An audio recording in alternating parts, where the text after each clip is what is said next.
পুরাটা রান্না আমি কিন্তু একটা সুরের মতো করছি, কারণ হচ্ছে যাইয়া আমার জান পাখি ঘুমাইছে, সে যেন সজাগ না হয়ে যায়।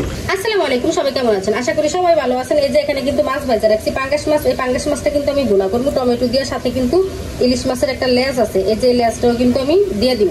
আর এখানে রসুন আর আদা বাইটা নিচ্ছি, আদা কিন্তু অল্প পরিমাণে, আর জিরা বাটা, আর হচ্ছে যে টমেটো, এই টমেটোটা দিয়ে কিন্তু আমি ভুনাটা করবো। এইদিকে কিন্তু এই যে পেঁয়াজ ভাজতে বসিয়ে দিছি ভুনা করার জন্য, আর ওইখানে কিন্তু পটলের আলু ভাজি বসাইছি। কালকে ডাল আছে, ওই ডালটা কিন্তু ফ্রিজে, এখন আমি নামাই না। যখন এই লেগে গেছে, যখন হচ্ছে যে এই রান্না শেষ হইব তখন কিন্তু আমি ডালটা গরম করে নিব। আর এরকম ভাজা ভাজা ভাজা কিন্তু আমার কাছে বেশি ভালো লাগে। এটা কিন্তু পুরে না, মানে একটু লাল বেশি হয়ে গেছে, লাল হয়ে গেছে। আর ভাজা ভাজা করলে কিন্তু আমার কাছে ভীষণ ভালো লাগে। আর আমি কিন্তু মাছ ভাজার সময় ভিডিও করি না, কারণ হচ্ছে যে শব্দ বেশি হয়, সেজন্য তখন ভিডিওটা করি না। এখন মশলাটা বাইরে নিও ভালোভাবে। ভাজা ভাজির কিন্তু শব্দ বেশি হয়, দেখবেন মাছ হোক, তারপরে হচ্ছে যে মশলা কষানোর সময় ওখানে কিন্তু শব্দটা বেশি হয়। এখন কিন্তু আমি চুলার আঁচটা কমানো রাখছি, তা না হলে কিন্তু শব্দ হইতো, শুধু ফুসটার শব্দ হইতো। এখানে কিন্তু আমি পরিমাণ মতো লবণ, হলুদের গুঁড়ো 1.5 চামচ, আর মরিচের গুঁড়ো 2 চামচ, আর ধনিয়ার গুঁড়ো দিছি 1 চামচ দিয়ে এখন কিন্তু মশলাটা ভালোভাবে কষিয়ে নেব।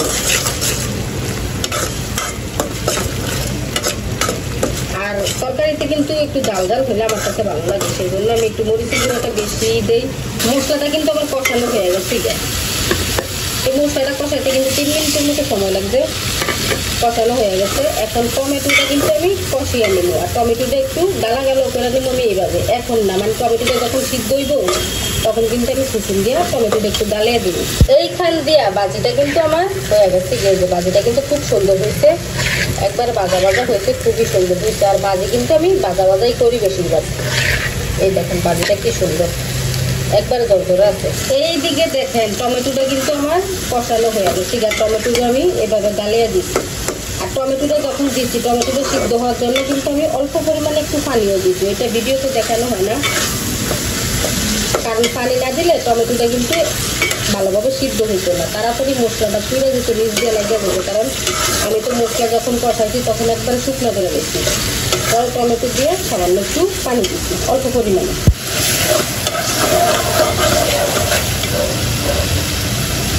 আর এই টমেটো গালিয়ে দিলে আমার কাছে কিন্তু ভালো লাগে, মানে টমেটোটা একবারে গালা গালা করে দিলে তরকারিটা ঘন হয়, আর খাইতেও কিন্তু মজার হয়। তরকারিটা কিন্তু আমার ঘন কাঁচা পাশে। এখন কিন্তু আমি আমার মাছগুলো দিয়ে দিব।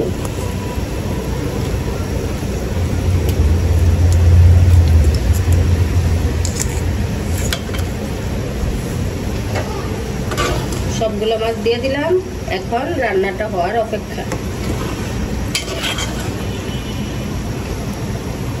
মাছ দেওয়ার পর আমার তরকারির অবস্থা এই যে, এটা কিন্তু আরো 5-6 মিনিট সময় লাগবে, কারণ এটা জল আমি আরেকটু শুকনো করব, সেই জন্য আরো 5-6 মিনিটের মতো সময় লাগবে।